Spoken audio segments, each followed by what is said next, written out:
Hello all, welcome to channel Tech Tutorials Learn by Doing.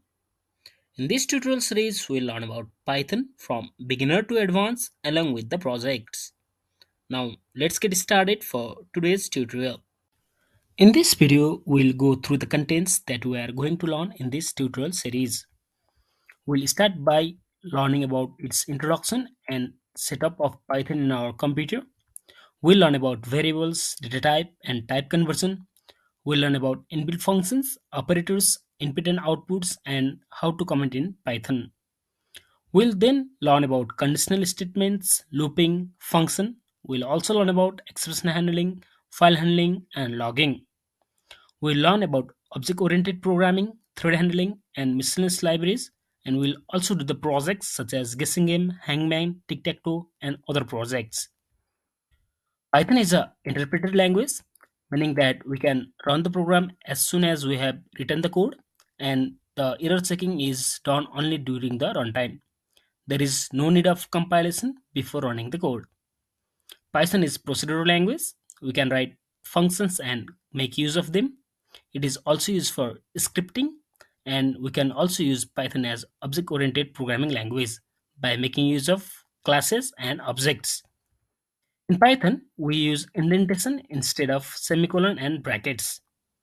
Indentation simply means a single tab or four spaces. Python codes are case sensitive in nature, and we should not declare the variables prior to use, so the type declaration is not required. The code readability in Python is better. We can easily read the code, and it has greater community support and library. Python is mainly used for web development by using libraries such as Django and Flask. It is also used for scripting, data analysis, machine learning, and big data. We also use Python for QA testing and automation. During the tutorial, we'll see how to download the Python and set it up. There are mainly three versions of Python: native Python, Anaconda, which contains the pre-installed library for purpose of data analysis, and Miniconda, which is smaller version of Anaconda. Then there are different types of Python IDE. IDE is where we write our code. Some popular IDEs are PyCharm, Spider, and Jupyter Notebook. In our course, we'll learn about PyCharm. We'll do our tutorials in PyCharm using native Python.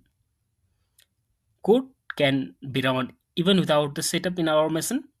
We can use online platforms such as Google Colab, which we'll see in our tutorial. We can install the packages of Python using PyPy or pip. We'll start by learning about variables and data type, its definition, naming convention, data type, and values stored in it. Then we'll learn about type conversion. Then we'll move to inbuilt functions. We'll see the function associated with different data types. We'll see about unpacking, and we'll do some project to implement our learning. Then we'll move to operators, where we'll learn about operators and its overview. We'll learn about logical operator, arithmetic operator, assignment operator, comparison operator, bitwise operator, and we'll do some projects to implement our learning. Then we'll move to input, output, and comment section. We'll see how to take input from user or multiple input from the user. We'll see about commenting single line and multi-line in Python. We'll see about formatting of output in Python using fstring or dot format method. Then we'll do some projects to implement our learning. Then we'll go to the conditional statement, where we'll learn about if else ladder, if else statement, nested if else, and if in. Then we'll finally do some projects to implement our learning. We'll then move to the loops, where we'll learn for loop and while loop.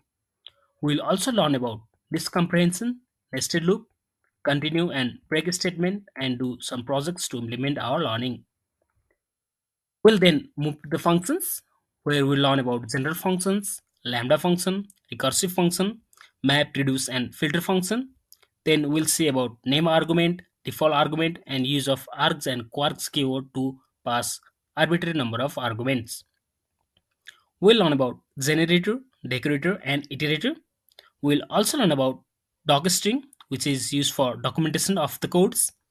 We'll learn about scope of variable, local, non-local, and global. We'll also learn about context manager and drive principle, and finally do some projects to implement our learning. Then on exception handling and logging, we'll learn about file handling, pickle, unpickle, and self.